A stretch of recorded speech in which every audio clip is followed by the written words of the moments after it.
Bonjour, bonsoir, ça dépend R, beaucoup dans l'émission Nabiso. Aujourd'hui, nous allons trop parce que tout ça vraiment la minute bon moni déjà habillement et la qui est toujours millionnaire en culotte. Parce que ceux qui sont qui na bureau, tu peux savoir valeur moins veste. Tant que tu es millionnaire en culotte, faut que tu honorer bon paix n'engue bazarana rôle na bamo. Il y a moi invité na biso ya lelo, il s'appelle International Gaylor Kanga. Bonjour. Ça va? Ouais. Voyage, santé. Ouais, fini en Prenez place. Merci. International Gaylor Kanga. Ouais. Bien habillé, hein, international. Ah, merci, merci. International, merci d'abord la présence. Parce que vous avez un voyage à tout à l'heure. Ouais. Mais au minimum, pour répondre à Bisso, toujours, pendant que tu pour faire le check-in. Ouais. Donc, vous avez un entraînement à pourquoi. Ouais, merci d'abord pour permettre maintenant qu'on y a un temps où tout le monde International Gaylor Kanga rapidement parce que les fans de Sengio n'a pas mais si on a fan précisément peuple congolais. Yo osa international gabonais, mais peuple congolais batala partout dans le monde. Donc rapidement Gaylor Kanga. Au Bandaba les noms ouais, na banda bali na bomona ka ko ibindenge ya makakti za la ko fodé ba no na bomona ti ningi tozoko le fila musique to mozomona pe ba vena biso ba 6 ba kanya na mo ba vena biso mamale donc ti lelo la profité na saluer tellement mamale balobi ba avec Koufarate donc Zori no place azali ba moté donc Gaylor Kanga. Comme si na Congo, hein? Comme si na Congo on évolue pendant trop. Si on a évolué trop par rapport, il y a Mazembe, Vita Imana, donc tu peux la chance de remettre avec l'équipe à l'année. Comme si Tanning il est na Gabon par rapport à Congo. Battant au Beti na Congo, na ton Beti na Gabon. Tanning pena au Beti na Mboka ni no Beti ni. Ouais. Tant naka nazumingite kando le biona tant nazumingite na Congo parce que na Congo na bete mo mabale bomona ti ko évoluer la mapinda po ba équipe minene yimo na nga bo mama ni ipana ndeko nao donc il appartient à Gabondi et ce capitaine na vie tant na normal pena ba bete ba ti le na merci international Gaylor Kanga. Le sujet là les deux alliés Gaylor Kanga oye bisabiso peuple congolais et cette analyse ba le bon. Comment les joueurs Missoussou préfèrent changer de nationalité par rapport à Bissot, comment on a Bissot, bien par rapport à Bolingo, l'équipe nationale de Bissot. Exact, par rapport il y a parce que tu sais analyse, tu sais que au moins tu sais bien, militaire pas bien ça. Mais oh, il va faire sa dernière passe, le rôle à l'UE international, tout ça, il va analyser.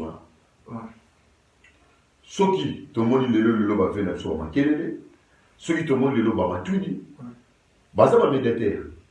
Comment ni te payera car va médiateur pour changer la nationalité. Ne tu le Gaylor Kanga tout à l'heure la vidéo na yo, tout à l'heure match na yo. Ceux qui ont un élément local à yo, la léopard. Peut-être ceux qui tournaient tout le monde en quart de finale de la Coupe d'Afrique. Aujourd'hui, comprenez la ceux qui tournaient tout le monde en quart de finale. Peut-être. Moi, idée, moi, ma yé, où il m'a eu battu, la mission à léopard, où il tient à d'abord. Tu peux perdre élément.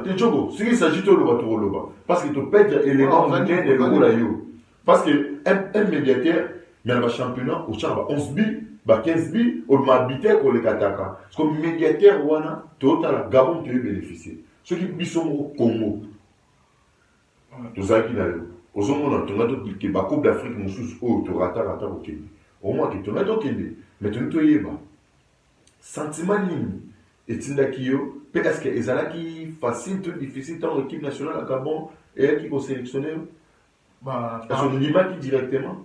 Par là, on va oui, tout d'abord, nous avons intervenu dans la question de Tunakiwana. Oui, merci Joe. Par rapport à l'équipe nationale. Ceux qui ont dans une équipe nationale, il y a beaucoup d'origine République démocratique du Congo, il y a même ma volonté.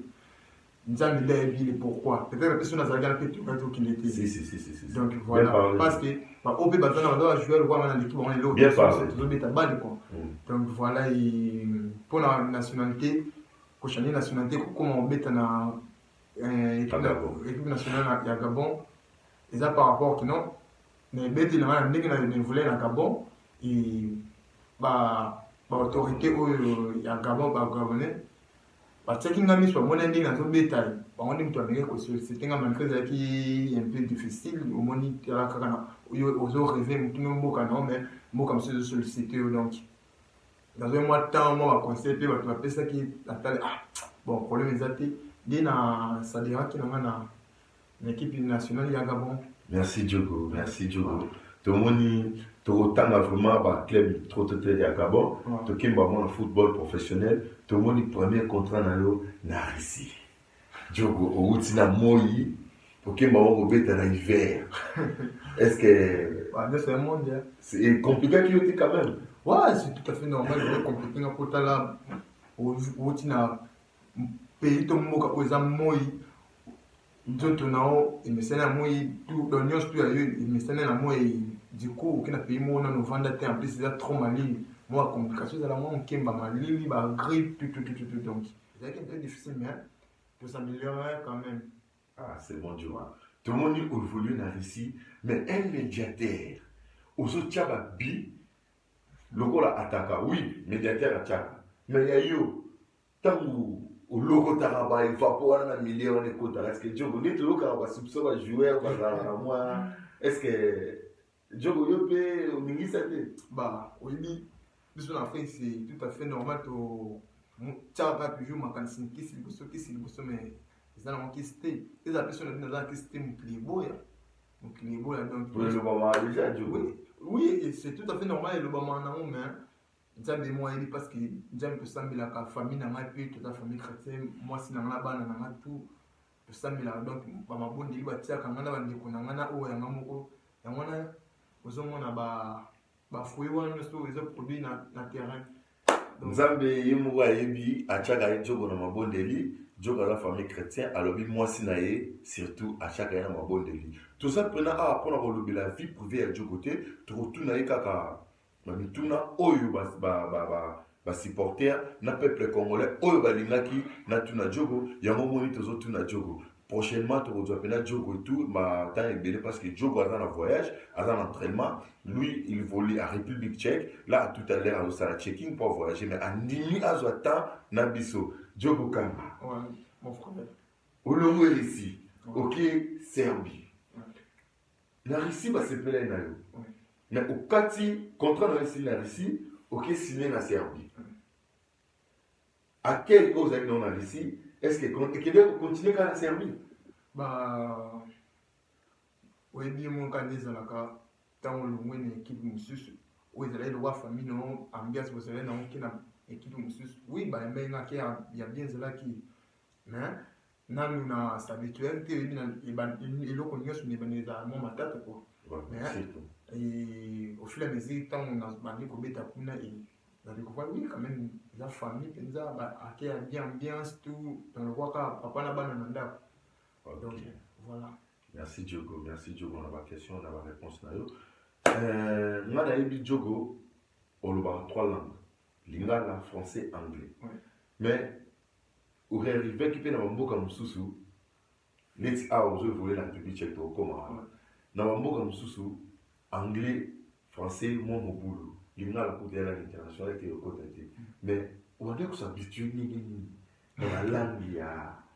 Est-ce que vous avez interprète au début, interprète avant vous ayez ma langue?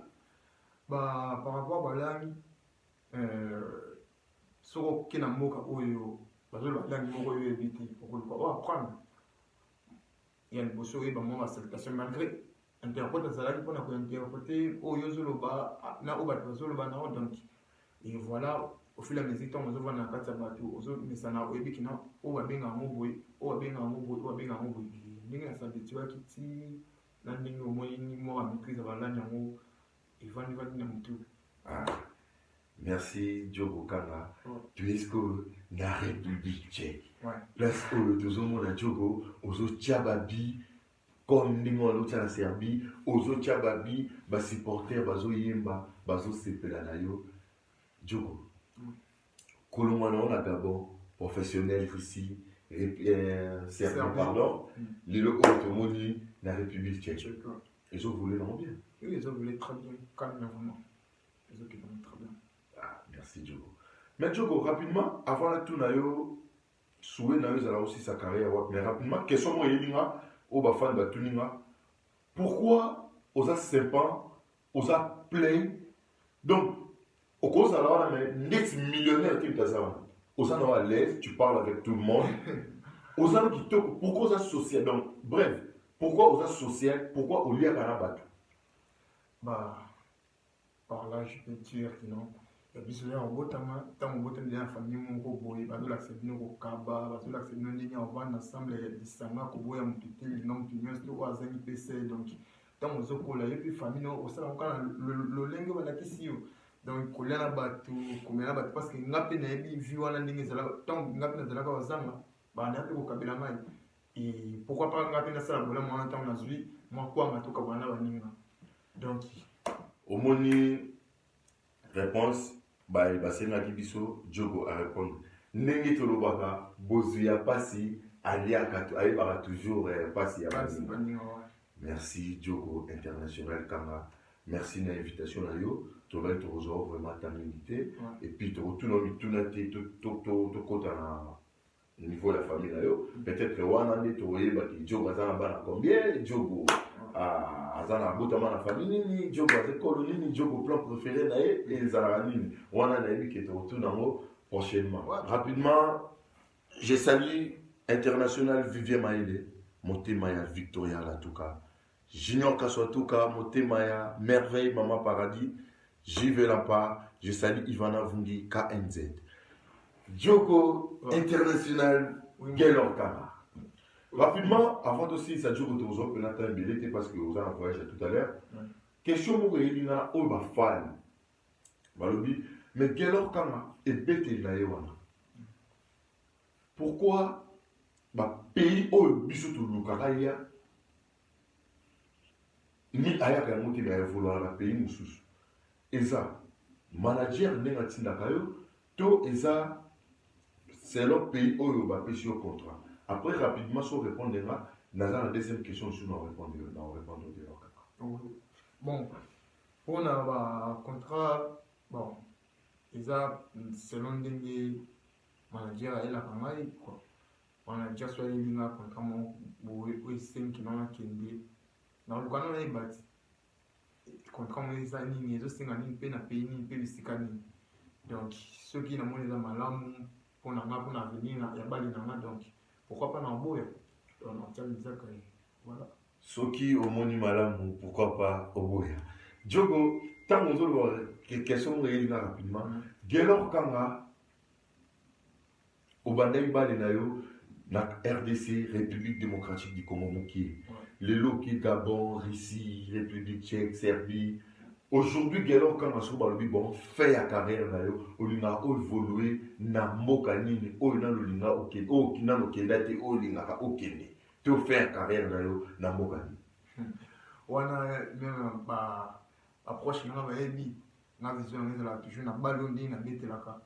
Ezala toujours na des carrière en Angleterre parce que mon Angleterre na mai eza ya ba championnat Angleterre qui ba championnat pays mususu donc bref tout en gros vision na mala mona pour la sa carrière na bona qui na Angleterre na bandi to comprendre Christian Sekele oyoki question otunaki Gaylor Kanga Diogo Yesoué na ezala toujours faut akende Angleterre na ebete nae na babi achara ya musika football anglais et Kosimba. Je salue Yapodor, je salue VGP et sans oublier Motema Gaylor Kanga, Laure Kanga, Mamana, Exaucé Kanga, Merle Kanga, Chloé Kanga. Je salue Kandi Lukaou. Gaylor Kanga. Mon frère. J'espère que merci Nathan au corps de Bissot. Donc, nous avons vraiment touché. Tous ceux qui ont plein aéroport, tous les gens, vous voyez, les répondre dans l'émission en tout cas. Merci.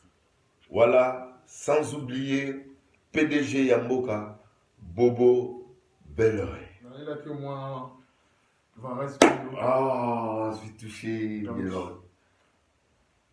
Ah, merci. Au République tchèque, je crois. République tchèque. Voilà les téléspectateurs, Balobi, Bissigan Zoko Alekaka, Matambele toujours et Tikalaka, tu es un millionnaire en kilote international, Gaylor Kanga. Ouais. Merci Joe. Ouais, merci. Bon voyage. Ouais, merci. Merci Joe.